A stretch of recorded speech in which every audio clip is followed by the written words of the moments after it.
It's my life. 그 분자 수준의 세계라는 것은 이제 눈으로 보이지 않는 건데, 네네. 그렇죠? 네. 그걸 아까 분자 수준의 세계를 보고 그거를 과정을 설명하려고 하면 어떤 방식으로 그걸 연구를 하시나요?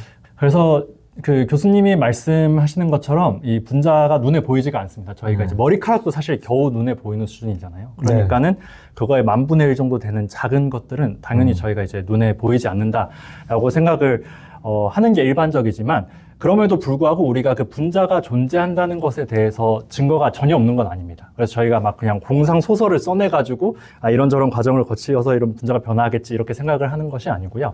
이 분자마다 각각의 어떤 특색이 있습니다. 예를 들면은 1번 분자는 빨간 빛을 내고 2번 분자는 파란 빛을 내고 이런 이제 각각의 특색들을 가지고 있거든요. 저희가 그러면은 이 분자들을 직접 보지는 못하더라도, 그러니까 보는 의미에서의 증거는 없을지라도 이 분자들이 있을 때 나타나는 빛의 양상이 예를 들면 빨간색에서 파란색으로 변하더라. 이런 것들을 통해 가지고 또 모종의 약간 간접적인 증거라고도 어떻게 보면 할 수가 있을 것 같은데, 그런 증거들을 통해 가지고 이 분자가 어떻게 변화하고 있는지를 보는 거라고 이제 말씀을 드릴 수가 있을 것 같고요. 그래서 좀 예시를 들자면 약간은 어떤 좀 과학 수사하는 거랑 조금 비슷하다고 말씀을 드릴 수가 있습니다. 그래서 과학 수사도 사실 우리가 궁극적으로 원하는 건 범인을 찾는 거지만, 우리가 실제로 가지고 있는 거는 직접적으로 범인을 본다거나 뭐 이런 게 아니라 범인이 남겨놓은 뭐 지문이라든지 족적이라든지 이런 것들을 이제 분석을 해가지고 이 사람이 범인일 것이다 이렇게 이제 도달을 하는 거잖아요. 그것처럼 저희도 우리가 뭔가 과학적으로 측정이 가능한 예를 들면은 아까 말씀드렸던 빛을, 색을 본다든지 무게를 본다든지 예를 들어서 이런 것들을 통해서 이 분자가 이러저러한 과정을 거쳐서 이 최종적인 이 변화를 겪겠구나 라는 어떤 결론을 유추해낸다 이렇게 말씀을 드릴 수가 있을 것 같습니다. 과정을 보니까 그 분자들의 빛이 변한다든가 색이 변한다든가 네네. 무게가 변한다든가 이런 것들을 이제 관찰을 해내서 그걸 가지고 그 결과물과 연결시켜서 설명하는 작업들을 하신다. 네네. 제가 잘 설명한 게 맞나요? 괜찮은 설명 같습니다. 네. 그럼 완벽한 설명을 괜찮은 설명. 이제 완벽한 설명은 사실 이제 과학적으로 엄밀하게 되면은 사실은 이제 조금 뭐랄까 복잡해지고 네. 이제 그 뭔가 이 소통에 어려움이 생기는 것 같고요. 하지만 이제 그렇게 설명을 하셔도 네, 충분히 좋은 설명인 것 같습니다. 네. 그 교수님께서 말씀하신 과학수사, 그리고 범인을 찾기 위한 결과, 요 과정에 대한 비유가 딱 그래도 어느 정도는 직관적으로 와닿는 것 같습니다, 교수님. 예. 감사합니다. 그러면 그 분자 수준의 세계를 이제 직접 보시다 보면, 이런 건 정말 신기하다, 막 이런 것도 좀, 이런 자연의 경이로움이 있을까, 막 이런 걸 느끼셨 또 있지 않을까 싶은데. 저는 사실 그 자연의 경이로움의 어떤 가기 전 단계부터 되게 흥미로울 때가 많은데, 이 분자가 굉장히 아까 작다라고 말씀을 드렸잖아요. 그러니까 그 분자가 내는 저희가 실험적으로 어쨌거나 신호를 얻어서 그걸 통해서 분자를 파악을 하는 과정을 하고 있다고 말씀을 드렸는데, 분자가 굉장히 작다 보니까 제가 하는 연구 분야에서는 그 분자가 내는 신호도 굉장히 작습니다. 그러니까 저희가 이렇게 보는 것처럼 예를 들면은 빨간색이 잘 보인다, 초록색이 잘 보인다 이런 어떤 잘 보인다 이런 개념이 아니라 굉장히 작은 예를 들면 전체 신호의 1000분의 1, 10,000분의 1 이 정도 수준으로 변화하는 그런 신호들을 우리가 봄으로써 이 변화를 유추를 해내고 있는 거거든요. 그래서 저는 이제 실험을 하다 보면은 그거를 저희가 측정할 수 있다는 것 자체가 굉장히 놀라울 때가 많은 것 같습니다. 이 분자가 굉장히 작고, 그래서 그 신호도 굉장히 작은데도 저희가 실험을 반복해서 하다가 보면은 결론적으로 우리가 뭔가 예상하는 어떤 신호들을 얻게 되거든요. 그러면 저는 이게 진짜 분자가 정말로 이런 신호를 만들어내는구나. 얘네들이 이렇게 작지만 이렇게 우리가 측정하고 분석해낼 수 있는 결과물들을 만들어내는구나. 이 과정 자체가 되게 흥미로울 때가 많은 것 같습니다. 교수님 말하시는 표정 자체에서 그 정말 작은 시그널을 그러니까 분자들이 보내는데 그것을 지속적으로 반복적으로 동일한 결과를 얻어낼 때 그때 막 희열감을 느끼시는 거 아닌가 싶을 정도로 표정에서 교수님 하시는 연구가 정말 재밌게 다가오는 것 같습니다. 그 눈에 보이지 않는 것을 어떻게 보면 믿는 거잖아요. 그렇죠? 네네. 과학수사라는 것도 어떻게 보면 이제 범죄 직접적 증거는 아니지만 이러한 아까 말씀하신 지문이 됐든 족적이 됐든 뭐가 됐든 그런 걸 가지고 범죄의 결과로 설명해내는 그 과정들에서 어떻게 보면 이제 또 범죄 수사의 증가가 있듯이 교수님도 그런 눈에 보이지 않는 세계를 어떻게든 가시적인 경험적 세계로 끌어들이는 거 아닌가 싶은데. 네, 맞습니다. 왜냐하면 저희가 실제로 굉장히 작은 수준에서 일어나는 그런 일들을 가지고 저희가 물론 뭐 그거를 실제로 우리가 보는 수준으로 그러니까 우리가 볼 수 있는 수준으로 만들어내는 건 아니지만 최소한 우리가 머릿속에서 상상해낼 수 있는 수준으로는 구현을 하는 거를 이제 저희는 목표로 하고 있다. 이렇게 생각하시면 될 것 같아요. 경험적인 세계까지는 안 되고요.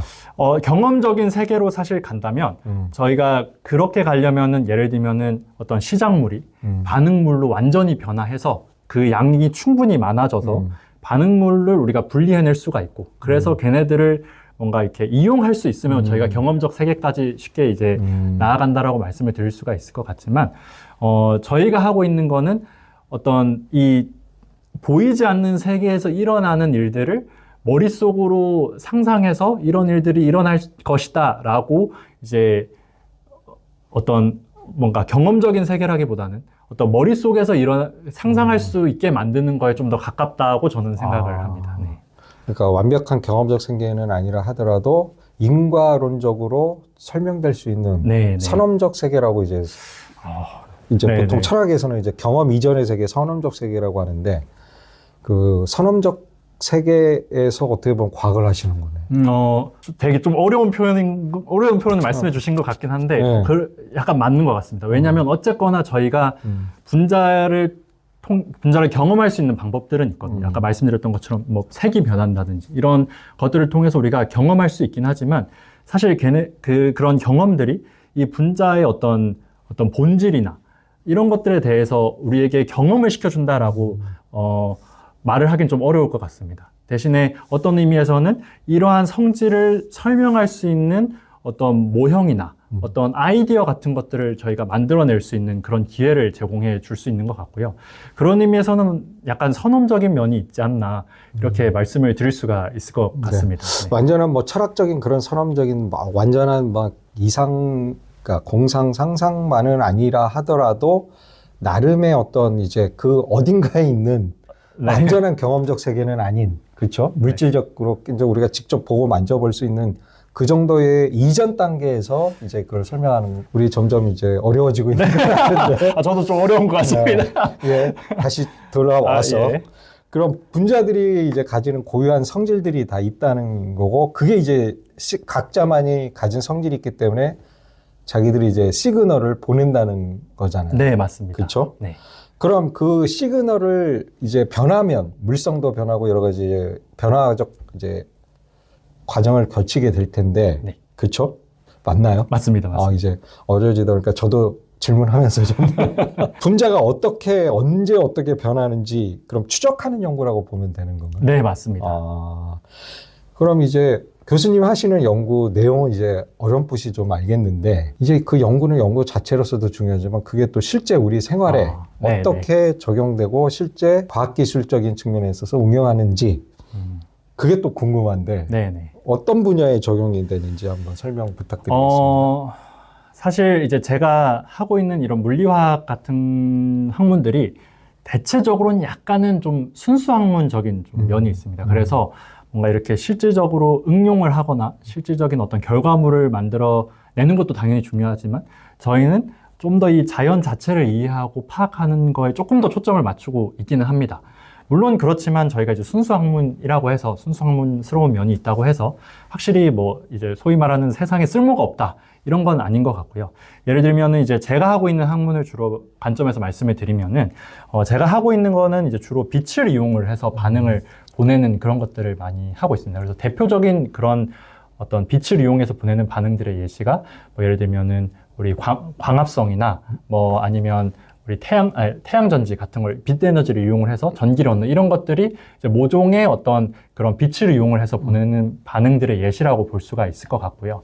그래서 이제 제가 하고 있는 연구들도 좀 큰 틀에서는 그런 식으로 이제 좀 빛을 이용을 해서 모종의 그 반응을 보내는 것들을 연구를 하고 있기 때문에 좀 친환경적인 어떤 태양빛을 이용을 해서 반응을 보내는 것이나 어떤 태양빛을 이용을 해서 조금 더 에너지를 효율적으로 화학적으로 전환할 수 있는 그런 방법들에 도움이 될 것이다. 이렇게 기대를 하면서 연구를 하고 있습니다. 그 말씀을 듣다 보니까 그런 이제 하시는 연구 내용이 최근 들어서 뭐 AI를 네. 활용한 모델링, 특히 화학 변화 같은 데서도 또 최근 몇 년 동안은 AI 그런 방식을 활용해서 AI 계산을 활용해서 화학식을 만들다거나 뭐 하신 분들이 또 노벨상도 받고 하지 않았습니까? 그렇죠? 그럼 AI 기술도 좀 많이 이렇게 접목해서 그런 과정, 변화하는 과정을 추론하는 데 도움을 받을 수도 있지 않을까 싶네요.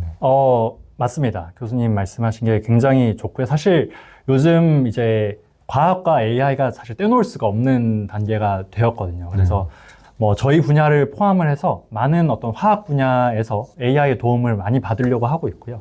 그래서 저희 분야 같은 경우에도 제가 얻고 있는 것은 엑스레이 산란 이미지라고 이제 얘기를 하는데 쉽게 얘기하면은 모종의 엑스레이 사진 같은 걸 분석을 하는 거라고 보시면 될 것 같습니다. 그래서 AI가 잘하는 것들 중에 또 하나가 이런 이미지, 사진 같은 것들을 분석하는 거에 굉장히 강점이 있거든요. 그래서 아직 저도 하고 있지는 않은데 아마 좀 장기적으로 봤을 때는 AI의 그런 이점을 저희 연구 분야와 잘 접목을 시키면 크게 도움을 받을 수 있지 않을까 이렇게 좀 생각을 하고 있습니다. 분자가 보내는 이제 신호, 시그널 중에서 빛도 있고 색깔도 있고 뭐 무게도 있고 뭐 이런데 교수님은 주로 빛이 보내는 신호 이걸 연구를 많이 하셨다고 지금 하시고 계신다고 말씀을 하신 거잖아요. 그런 걸 이렇게 포착하는 장비 같은 게 무슨 가속기 같은 게 있다고 들었었는데 한번 설명 좀 부탁드리겠습니다. 네, 제가 이제 사용하고 있는 가속기는 이제 방사광 가속기라는 건데. 방사광 가속기? 네, 맞습니다. 방사광 가속기라는 가속기를 사용을 하고 있고요. 이거는 쉽게 얘기해서는 굉장히 강한 엑스레이를 만들어내는 거라고 보시면 될 것 같습니다.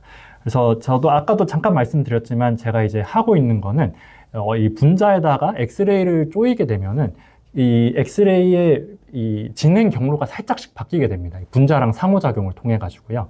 근데 이제 그게 분자의 구조에 따라서 상호작용하는 정도가 좀 바뀌고, 그래서 이 엑스레이가 경로가 바뀌는 정도가 또 바뀌거든요.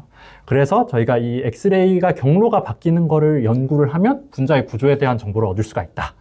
이게 이제 제가 하고 있는 연구의 어떤 핵심이라고 말씀을 드릴 수가 있을 것 같고요. 약간 어려운 것 같은데. 어찌됐든 간에 이렇게 엑스레이를 제가 사용을 하는 연구를 하고 있는데 이때 뭐 물론 우리가 엑스레이를 일상생활에서도 굉장히 많이 사용을 하잖아요. 뭐 예를 들면 엑스레이 사진을 병원에 가서 찍는다던가 많이 쓰고 있지만 그런 엑스레이는 사실 비교적 약한 엑스레이입니다. 그래서 그런 엑스레이를 가지고 이 분자에서 일어나는 그 엑스레이의 경로 변화 그 신호를 얻기가 상당히 어렵거든요. 그래서 방법 중에 하나는 뭐냐면 엑스레이를 엄청 강하게 만드는 거라고 볼 수가 있고요. 그러면은 예를 들면은 뭐 몇 주가 걸린다든지 몇 달이 걸리던 그런 이 데이터 수집 시간을 뭐 예를 들면 며칠이나 수시간 이렇게 굉장히 단축을 시킬 수가 있습니다. 강한 엑스레이를 사용을 하면. 그래서 그런 강한 엑스레이를 만드는 어떤 설비 중에 하나가 방사광 가속기라고 말씀을 드릴 수가 있을 것 같습니다. 그래서 이제 약한 엑스레이를 만드는 기계들은 크기가 크지가 않아서 뭐 병원에서도 많이 가지고 있고 이런 경우들이 많은데 제가 이제 주로 사용하는 방사광 가속기 같은 경우에는 뭐 3세대 방사광 가속기 뭐 혹은 뭐 엑스선 자유전자 레이저 뭐 이런 식으로 보통 부르는데 굉장히 덩치가 큽니다. 뭐 예를 들면은 원형 방사광 가속기 같은 경우에는 뭐 지름이 보통 뭐 수킬로미터 뭐 이런 식으로 되는 굉장히 거대한 시설인데 저는 이제 보통은 그런 시설을 이용을 해서 이제 연구를 하고 있습니다. 아, 그런 큰 장비 그럼 어디 가서 연구하시나요?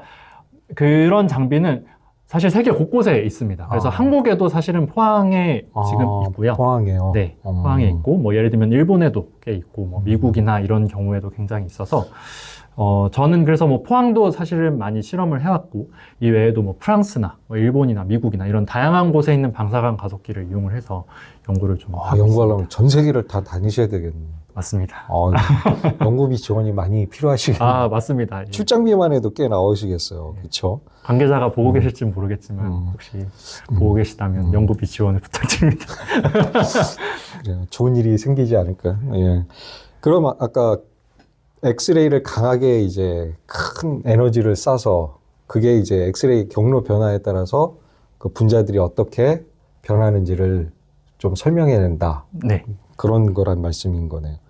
그래서 그러면은 요 방사 가속기를 활용해서 아까 뭐 순상문이라고 말씀하셨지만 그래도 실생활에 어떻게 뭐 이런 걸 활용해서 응용을 해서 나타나는 아웃풋이 뭐가 있는지 혹시? 네.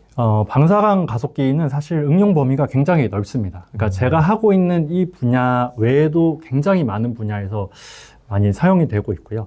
그렇지만은 사실 일반인 분들이 생각하기에는 조금 더 뭐랄까 어려운 주제들을 다루는 경우들이 많은 것 같습니다. 그래서 방사능 가습기가 아까 말씀드렸던 것처럼 비교적 이제 큰 시설이거든요. 그렇기 때문에 저희가 원한다고 마음대로 쓰는 게 아니고 네, 방사능 가속기에 우리가 이런 연구를 해보고 싶다. 그래서 허가를 받고 이제 사용을 할 수가 있습니다. 그렇다 보니까 조금 뭐랄까 일반인들이 접하기 쉬울 만한 어떤 단순하고 흥미로운 주제로는 조금 그 실험 기회를 얻기 어려운 경우들이 많아서 네. 조금은 약간 전문적인 것들에 대해서 연구를 하는 경우들이 많은 것 같지만 대표적인 어떤 연구들을 말씀을 드리면은 요즘에 많이 되고 있는 것 중에 하나가 배터리 연구들이 굉장히 많이 되고 있는 것 배터리 같습니다. 네. 2차 전지. 네네. 그래서 이제 배터리가 어떤 식으로 이 구동을 하고 있는지, 배터리의 효율이 새로 만든 게 굉장히 좋다. 그러면 왜 이런 좋은 효율을 낼 수 있는지, 이런 것들을 이제 방사능 가속기를 이용을 해서 연구를 하는 경우들이 굉장히 많습니다. 구체적으로 뭐가 딱 실생활에 그런 건 아니지만 그런 원리를 이용해서 응용하는 부분들은 많이 있겠다 싶네요. 네네. 네.